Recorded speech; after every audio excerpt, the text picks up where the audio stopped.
Antonio, ahora mismo está todo el mundo expectante, no sé cuántos mensajes hemos recibido sobre cómo está Antonio con la película. Voy a preguntárselo a él, no soy su representante, pero dínoslo.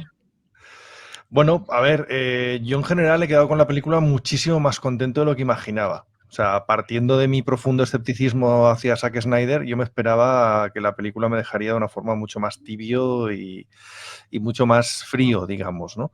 Pero lo cierto es que me sorprendió para bien desde el minuto 1. Se me ocurrió además, cuando la tuve disponible, ir directamente, porque yo uno de los grandes miedos que tenía con la película es que fuera la misma película que 2017, mejorada, pulida, limpia, más tal, que fuera la misma, ¿no? Entonces dije, bueno, la mejor forma de saberlo rápidamente es irme al momento que mejor recordaba de la película de 2017, que es la llegada de Superman al ataque de la Liga y tal, ¿no? Y cuando tampoco tuve disponible la película, me fui enseguida a ese momento. Que la chupen. No. Empecé a verlo. Montfort es así, Montfort es así. Directo a esa escena sin empezar a verla desde el principio. No, sí, claro, bueno, no, ¿para qué? Es una manera de comparar dos escenas de manera... No, yo soy un ansias, o sea, yo no tengo paciencia para las cosas. O sea, yo me fui directamente para allá, digo, si esto va a valer la pena, esa zona tiene que ser la leche, o no, y me voy para allá. Así que me fui justo eso, a donde empezaba, donde llega Superman a rescatar al resto de la liga y todo aquello y tal, ¿no? Y aquel cacho flipé en colores. De hecho, solo quería ver un momentito, tenía 1000 cosas que hacer ese día, porque ojalá hubiera podido dedicarme solo a la Justice League esta semana, pero tenía 1000 millones de cosas que hacer. Me fui directo a ver ese trozo y me quedé flipando. Flipando porque, por un lado, estaba viendo escenas que evidentemente reconoces, pero era algo totalmente distinto. No tenía absolutamente nada que ver con lo de 2017. Y ahora vamos a meternos en harina, un poco en la polémica, ¿no? No deja de ser, aunque joda a algunos, la misma película mejorada.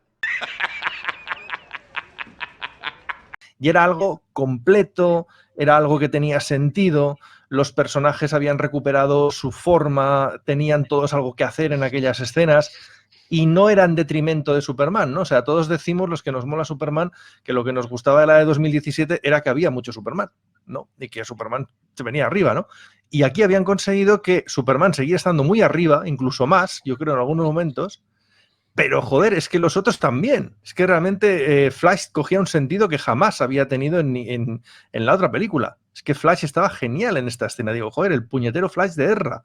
Joder, el puñetero Flash de Ezra.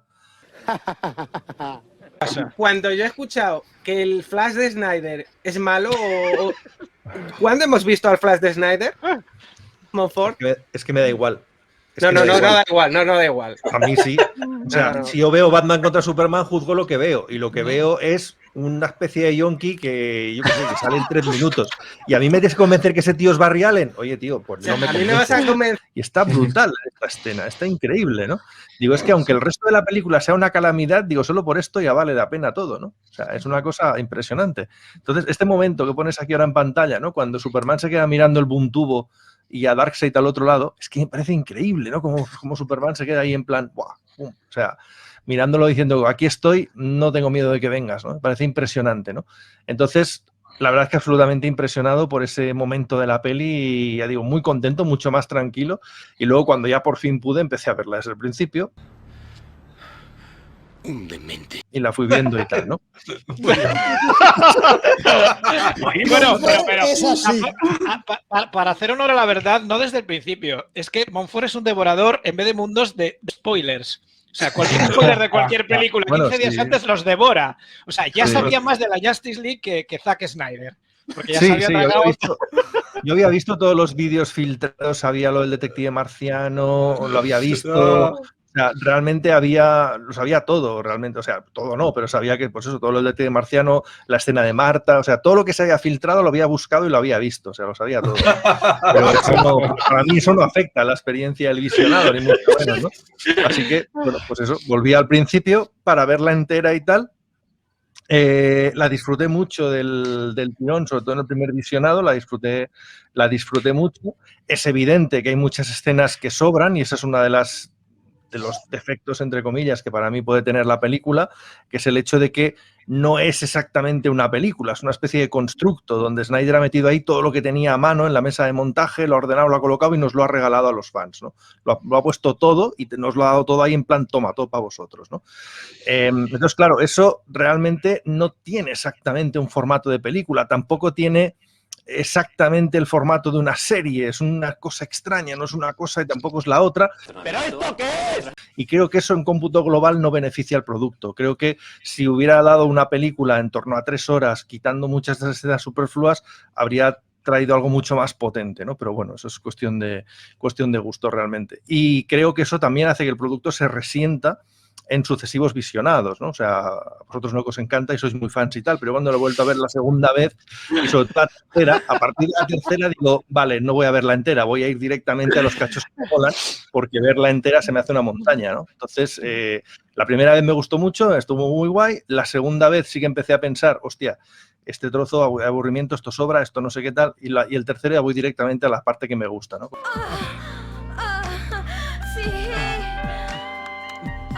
Con lo cual, yo creo que sí que la duración es un hándicap, o al menos el haber metido ahí tantas cosas, creo que es un hándicap para el producto. Me sorprendió también que estuviera tan bien contada y tan bien narrada. Es verdad que la película no tiene la complejidad que tenía Batman contra Superman. O sea, en Batman contra Superman había que lidiar con 1000 toros a la vez y a ver cómo paraste todo eso, ¿no? Y yo sabéis que pienso que Snyder no salió muy bien parado de todo eso. Pero en esta será porque es más sencillo o porque tenía 4 horas o sabe Dios por qué, pero la cuestión es que está muy bien contada, o sea, es suficientemente, se entiende perfectamente. O sea, es una presentación de personajes, presentación de la amenaza y batalla final. Tampoco no tiene la cosa mayor historia, con lo cual funciona bastante bien. Y en conjunto, pues la película es lo mejor y lo peor de Zack Snyder. O sea, la película tiene una... Es curioso porque aunque conecta tanto con Batman contra Superman, en realidad son muy diferentes. Porque Batman contra Superman no deja de ser una película urbana. O sea, no deja de ser una película, digamos, de gente casi terrenal en muchos sentidos, ¿no? O sea, porque incluso el propio Superman, que es el más poderoso o lo que sea, pues son gente que más o menos puede relacionar. Sin embargo, en Justice League estás hablando todo el rato de dioses, de héroes, digamos, de cosas que están muy, muy por encima de lo terrestre, de lo humano. Es una película épica en escala a un nivel impresionante en ese aspecto, ¿no? Entonces, creo que a Snyder se le da muy bien ese tipo de épica, se le da muy bien ese tipo de grandezas y precisamente cuando mejor funciona la peli es en esos momentos como en la batalla final, en los momentos de la batalla del pasado, por ejemplo, cuando tiene que reflejar ese tema mitológico, ¿no? de los personajes. De historia. Sí, y creo, sin embargo, que funciona bastante peor en lo cotidiano, en las cosas cuando tiene que reflejar cómo son los héroes, digamos, cuando no son héroes, por ejemplo, ¿no?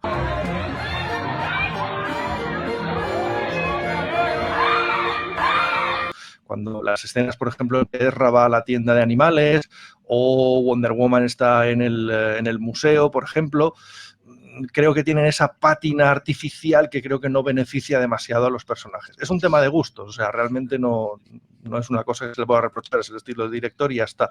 Pero creo que realmente Snyder es muy bueno con lo épico y no tan bueno con lo cotidiano. Y eso al final es lo que hace que el producto se resienta. Pues muy de acuerdo con lo que dices. Otra cosa es lo que tú comentas, ¿no? Que al final es una cuestión de gustos, ¿no? Sí que es verdad que hay elementos en lo cotidiano que Snyder se pasa de estilista, ¿no? De estilo, ¿no? Vamos a ver, un ejemplo práctico, ¿no? Arthur, cuando llega Bruce Wayne al pueblo donde está Arthur allí en aquella caseta, todos esperándolo allí como bien colocaditos, uno en cada sitio.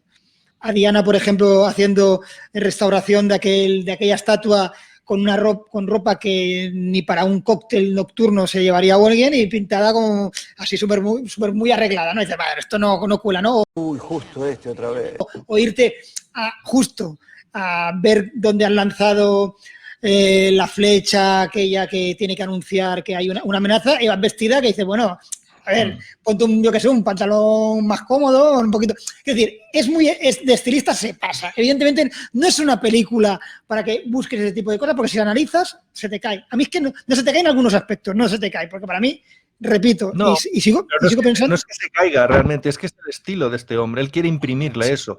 Él lo que te está diciendo con eso es que estos personajes no tienen una faceta cotidiana realmente. Incluso cuando son cotidianos son extraordinarios. O sea, Wonder Woman siempre es Wonder, o sea, da igual en qué momento estés, que siempre es extraordinaria. No hay esa faceta que tienen los superhéroes de ser gente normal que se transforma en gente no normal, digamos. No hay un Clark Kent, entre comillas, en esta película. No pretende haberlo, ¿no? Él lo que pretende decirte es que estos personajes siempre son dioses, siempre. Yo estoy muy de acuerdo con lo que decís, que incluso en lo cotidiano es muy preciosista este director, pero incluso en lo cotidiano nos regala escenones de caracteres de los personajes. El momentazo de Alfred diciéndole a Wonder Woman cómo tiene que preparar el té, te define absolutamente cómo son los personajes, sobre todo cómo es Alfred, en una escena cotidiana, preparando un té a otra persona, ¿no? Que a él le queda muy grande eso, o sea, te define el carácter de Alfred en ese sentido, y el carácter de Diana, ¿no? Cuando se encuentra con un personaje... Los diálogos entre Alfred y Bruce, cuando Bruce baja del avión, por ejemplo, son maravillosos. O sea, son maravillosos. Además, incluso... es una de las pocas escenas, además, que parece que no tiene CGI, no tiene nada, sino que realmente está grabado, parece tal cual, ¿no? En el aeropuerto, cuando el uno baja del avión y tal, y eso se aprecia un montón, porque es muy raro en esta película ver una escena, un momento que no esté tratado de alguna manera, que no tenga una luz especial, que no sé qué, ¿no? Y creo que ahí es cuando gana, y es lo que echo más de menos en la película, más momentos de ese tipo, ¿no? Yo no creo que Batman esté realmente fuera de juego, en la batalla final. O sea, es el tío que siempre tiene el cacharro más grande preparado para entrar en acción. O sea, el señor Nicolás, mejor conocido como Nico, el Rico. ¿Nico el qué? El Rico.